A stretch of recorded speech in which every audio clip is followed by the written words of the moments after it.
Good morning, everybody. I'm Beth Webb, and I'm here to tell you a story. How are you all? So this story is called Cherry of Zennor. Cherry lived in Cornwall, and she lived in a big family in a farmhouse on a rocky hillside. And she was very happy. She loved all her brothers and sisters and her mum and dad. But she was about to be 16.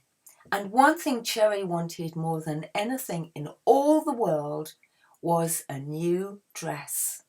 A bright red dress, a cherry red dress to match her name. Oh, how she longed for it. But when she asked her mother and father, they said, "Sorry, darling, we just don't have the money." And then her mum said, "Well, you're about to be 16. You can go and get a job if you want." Now, Cherry sort of had a job already. In fact, she had lots of jobs. She helped her mum and dad on the farm. She looked after her brothers and sisters. She did weeding, she did hoeing, she did baking, she did washing up. She did the washing. She hung it out to dry. She did the ironing.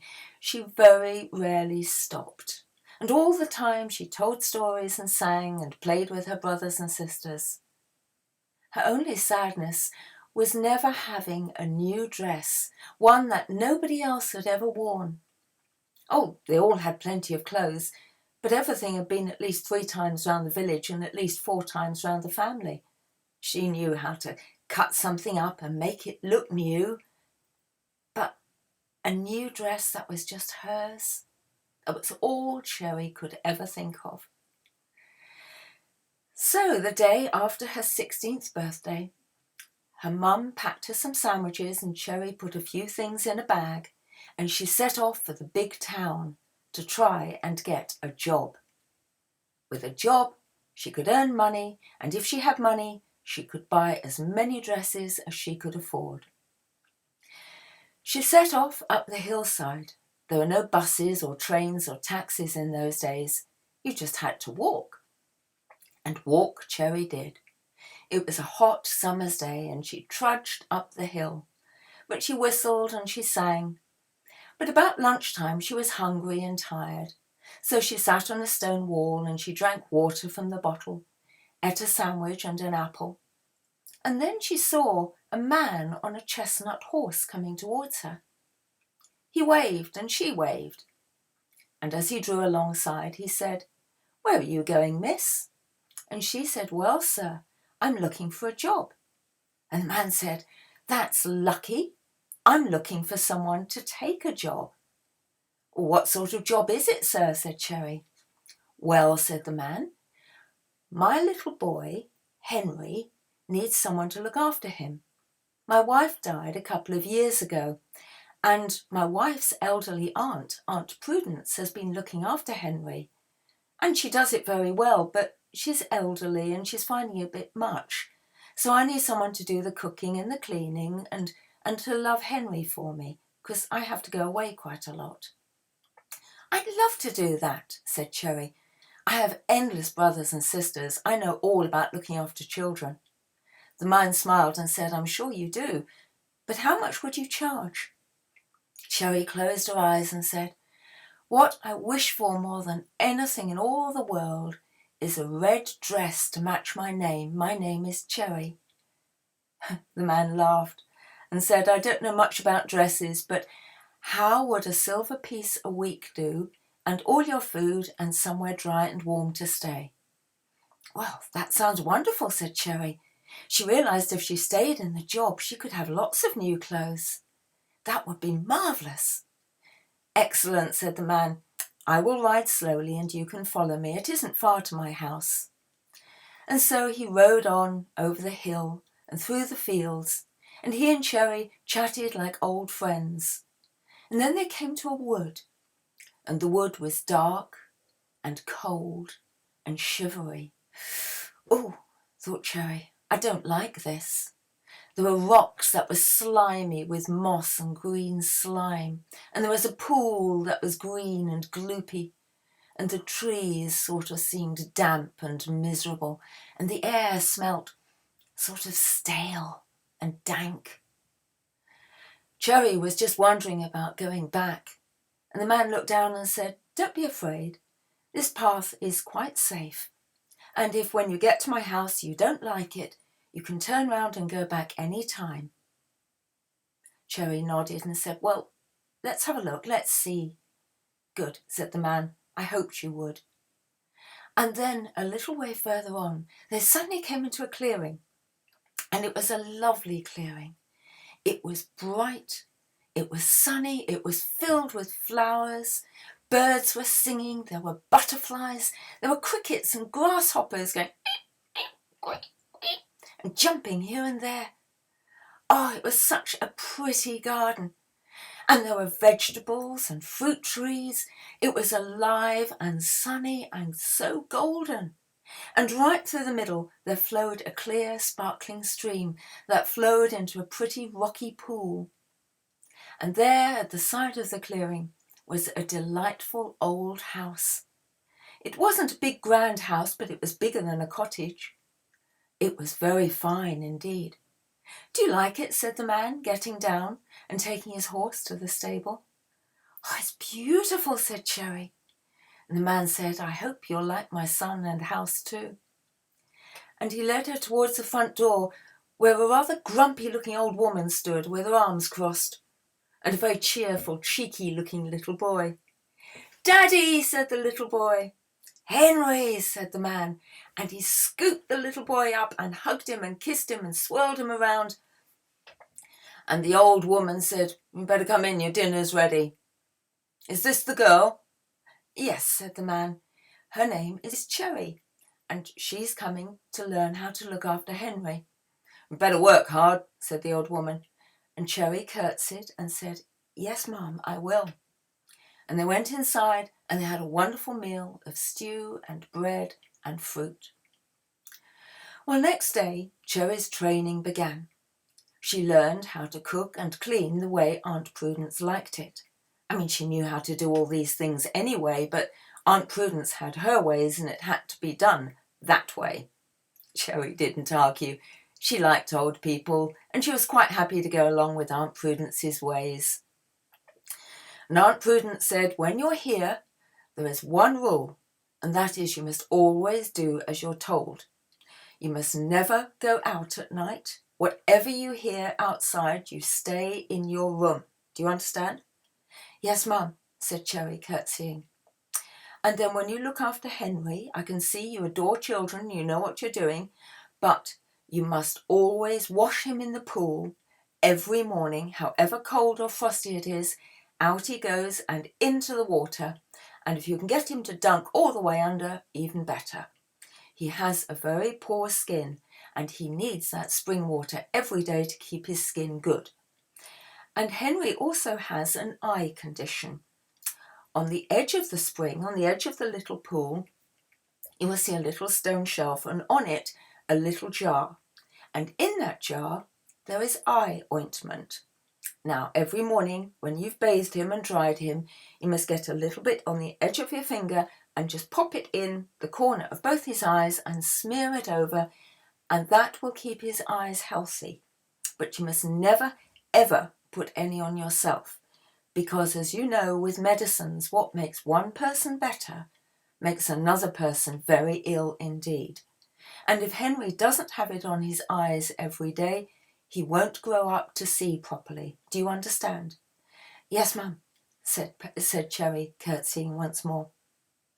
Well, Aunt Prudence, after about a month, looked Cherry up and down and said, "You'll do. I'm going home."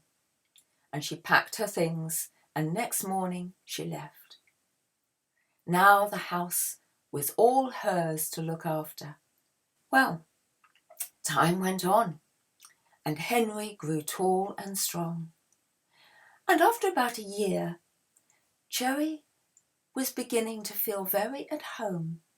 She was 17 and a beauty, and she'd noticed that her master occasionally would sit and talk to her and would smile at her with his eyes. And she thought, perhaps he fancies me. Wouldn't that be fine, to marry the master, and then this would be my home forever.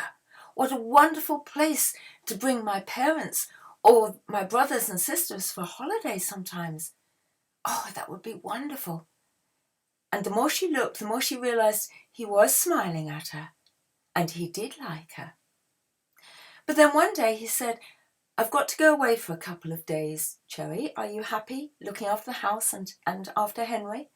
Oh, yes, sir, she said. And then he left, leaving her all on her own.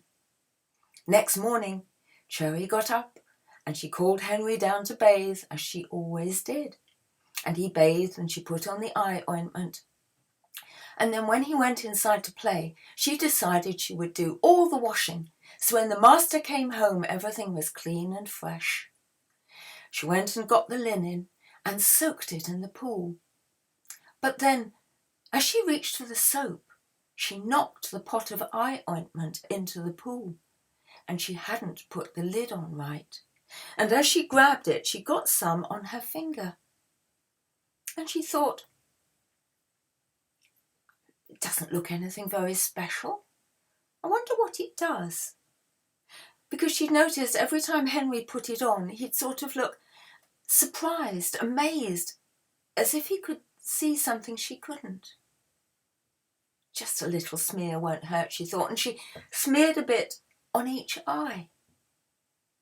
And then she stared in amazement, for the garden was full of fairies.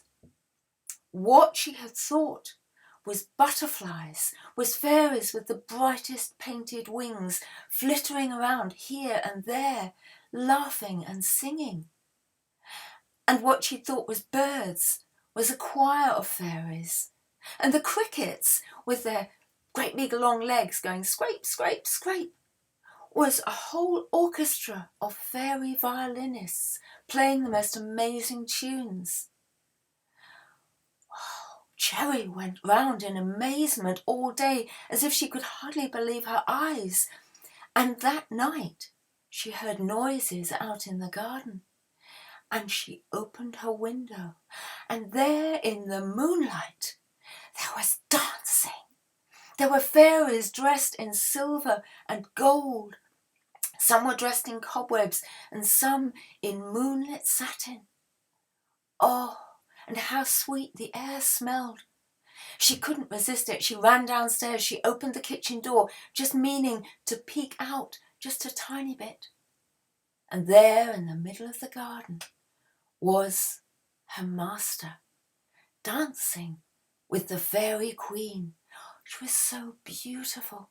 She had dark hair and dark eyes and dark skin, and she was the colour of rich earth. And her eyes were like stars, and she was as graceful as a stream flowing over rocks. And her master held her tightly and kissed her as if he was very much in love. Cherry slammed the door and ran upstairs. Well, the master said he'd gone away, and next morning he wasn't there. So Cherry gave Henry his breakfast and bathed him and put the eye ointment on, and although she scrubbed her eyes as much as she could, everywhere she looked she saw fairies. She thought, no, I'm seeing things, but it didn't go away. And then the next day, when the master came home, he bought her a gift of a new dress. It wasn't quite red, it was pink and it was cotton, but it was hers and it was new, and she was so pleased. She curtsied very kindly. And the master said, "Don't I get a kiss for it?" Cherry stepped back, her eyes wide, and she said, "No, sir. Save your kisses for your fairy queen." The master's face fell. He said, "You saw. You can see the fairies. You can see us." "Yes, sir." "How can you see us? Did you use the eye ointment?" And Cherry explained that it was an accident and then a moment's silliness. "Then you must leave," said the master. "Now, immediately." "But, sir," she said, "I'll never do it again." You must leave, he said. I cannot trust you. You broke the one rule of the house, to always do as you were told. You cannot stay. I would have married you. My wife was human like you, which is why Henry needs to be bathed in the magic stream every day, and why he needs the ointment so he can learn to see the fairy half of his family. If I had known I could trust you, I would have told you in good time. I would have married you. This would have been your home forever. But I cannot trust you, and now you must go back. Suddenly, Cherry shook and shimmered. The whole world changed, and she found herself sitting on the stone wall where she had first met the man. And by her feet was a bundle. She opened it, and in it was not only the new dress he had just given her, but a red silk dress, the colour of cherries, and a purse, and in it was a silver coin for every week that she had worked for him. Cherry went home, very pleased with her new dress. Her family were delighted to see her, and she told them everything that had happened, but most of her brothers and sisters said, we don't believe you. And she said, come on, I'll show you the house. And she took them up the hillside and across the fields, and she found the dark wood all right. But however much she walked and trudged and slipped and slithered through the dark, damp greasiness of that shivering, bone-achingly cold and miserable wood, but she never found that glade again. But for the rest of her life, Cherry swore she could always see the fairies.